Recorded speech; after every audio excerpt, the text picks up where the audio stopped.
Kalau engkau tahu bahwa di dalam Yesus Tuhan membuatmu menguasai hidup, menguasai tantangan, bukan dikuasai masalah tantangan, maka saya percaya engkau tidak akan merengek-rengek di dalam hidup, tapi engkau akan memerintah di dalam hidup.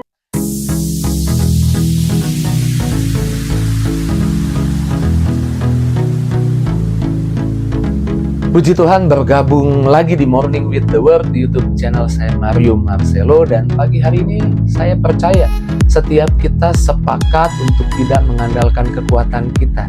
Setiap kita bangun pagi sadar bahwa kita perlu Tuhan. Bangun pagi kita sadar bahwa kita butuh tuntunan Tuhan. Karenanya biarlah firman Tuhan di pagi hari ini yang mengawali kehidupan setiap kita sebelum kita kerja, sebelum kita sekolah, sebelum kita aktivitas.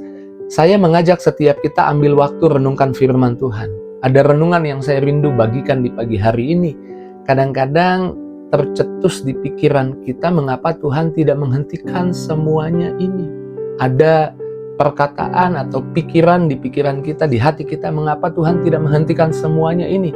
Hal itu seringkali terjadi ketika kita sudah doa tapi masalah belum juga berhenti.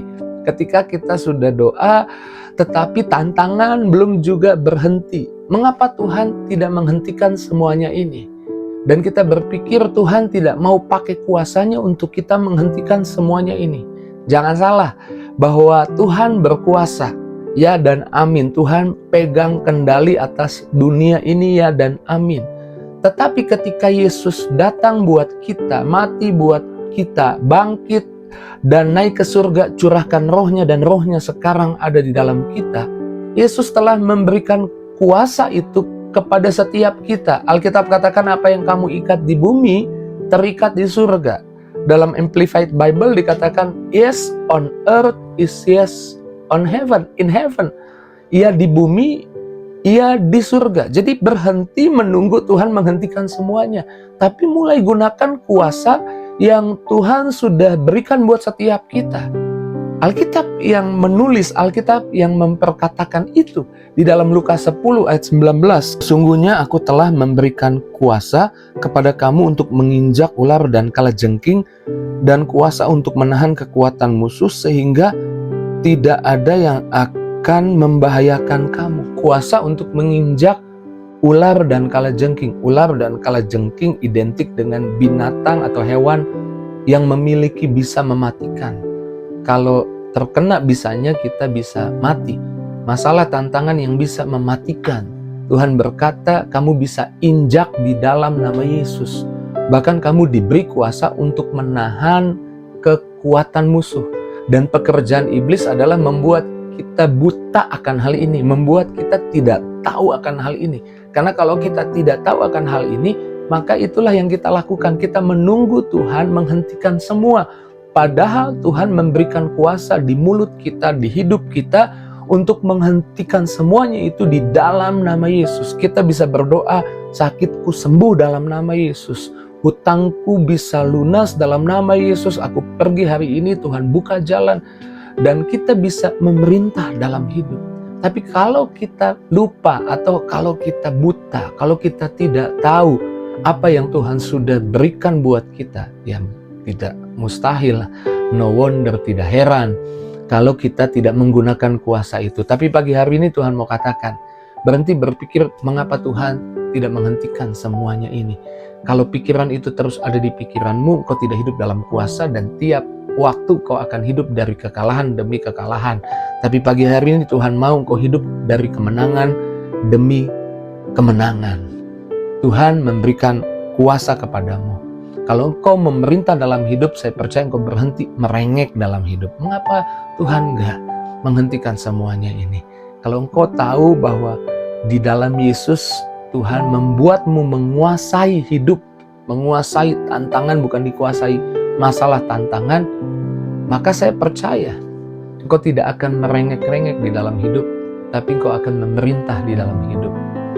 Di dalam Roma 5 ayat 17, versi firman Allah yang hidup saya bacakan. Dosa manusia yang seorang, yaitu Adam, menyebabkan kematian menguasai semua orang. Sedangkan semua orang yang mau menerima karunia Allah, yakni pengampunan dan pembebasan, menguasai kehidupan karena satu orang itu, yaitu Yesus Kristus.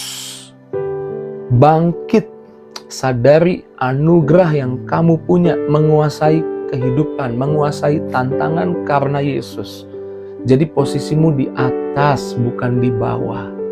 Kalau di atas artinya memerintah, otoritas dari atas ke bawah. Jadi engkau yang memerintah.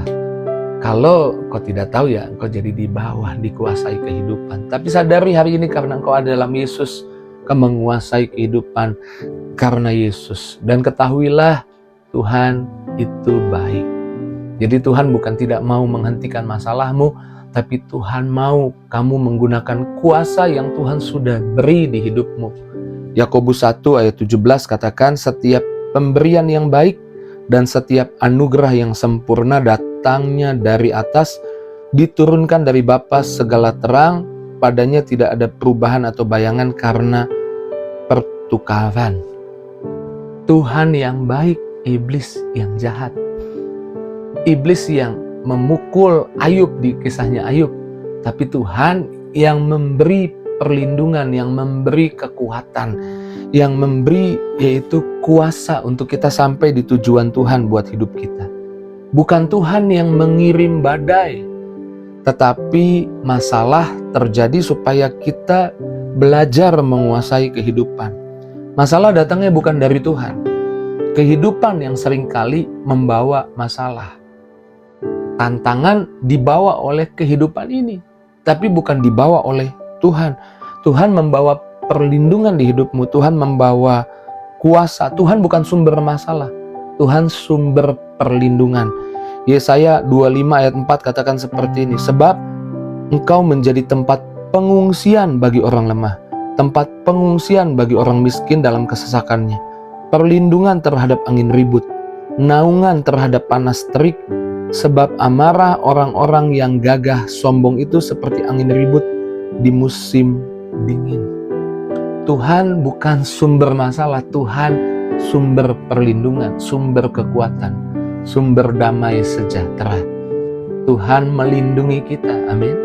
Jadi ada tantangan, ada masalah, Tuhan mau pakai kuasa itu dan sadari Tuhan baik, Tuhan sumber perlindungan. Tanam benih yang baik sebelum kau melangkah. Sebelum kau pergi hari ini, jika ada masalah yang kau hadapi, mulai perkatakan, aku akan lihat berkat, aku akan lihat mujizat hari ini, aku akan lihat kasih sayang Tuhan hari ini. Karena ketika Yesus bersama murid-murid mau masuk atau naik kapal dan pergi ke seberang, Yesus menanam benih firman itu. Yesus bilang, kita akan bertolak ke seberang. Ayo kita bertolak ke seberang. Teks lain katakan bahwa kita pasti sampai di seberang. Jadi tidak peduli di tengah jalan ada badai, kita pasti sampai di seberang. Kita pasti sampai di tujuan Tuhan buat hidup kita. Miliki iman itu sehingga ketika badai datang, kita sadar ada Yesus di perahu kehidupan kita. Dan kita akan menggunakan nama Yesus untuk memerintahkan kepada badai untuk berhenti dan menjadi tenang. Dan badai itu menjadi tenang.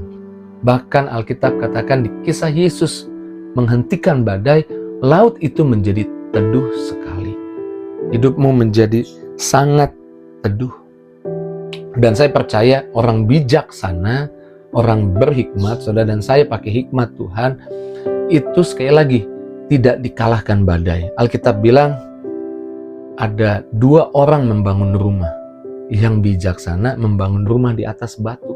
Ketika badai datang, ketika hujan badai datang, maka rumah itu tetap berdiri tegak. Orang yang bijaksana itu digambarkan orang yang mendengar firman dan melakukannya. Kalau saudara melakukan firman Tuhan di pagi hari ini, saya percaya boleh ada badai, boleh ada tantangan, rumahmu, keadaanmu tetap tegap, tetap kokoh, bahkan kau akan melihat kebaikan demi kebaikan Tuhan. Puji Tuhan, di pagi hari ini kembali Tuhan yang kuatkan kita, Tuhan yang teguhkan kita, Tuhan memberitahu, bukan kita berkata mengapa Tuhan tidak menghentikan semua, kita akan gunakan kuasa untuk menghentikan semua di dalam nama Yesus. Mari kita ambil waktu, renungkan dan syukuri apa yang Tuhan katakan, responi apa yang Tuhan katakan, mulai katakan terima kasih kepada Tuhan. Tutup matamu, angkat hatimu, angkat suaramu, dimanapun kau berada, mulai ucap syukur kepada Tuhan. Engkau baik Tuhan, terima kasih buat firman-Mu di pagi hari ini. Berkati setiap pribadi yang menyaksikan Morning with the Word, tidak ada yang terlewat seorang pun. Diberkati di dalam nama Yesus. Yang sakit disembuhkan, yang lemah dikuatkan, yang susah dihibur. Setiap harapan dan doa dikabulkan oleh Tuhan. Dalam nama Yesus kami bersyukur, kami berdoa. Haleluya. Amin. Tuhan sudah memberi kepada saya kuasa dan saya akan gunakan kuasa untuk memperoleh kemenangan yang Tuhan sudah bayar di kayu salib. Jika itu responmu, tulis di kolom komentar dan jangan lupa bagikan link Morning with the Word di pagi hari ini kepada teman, sahabat, keluargamu. Terus maju dalam Tuhan. Tuhan berkati. See you.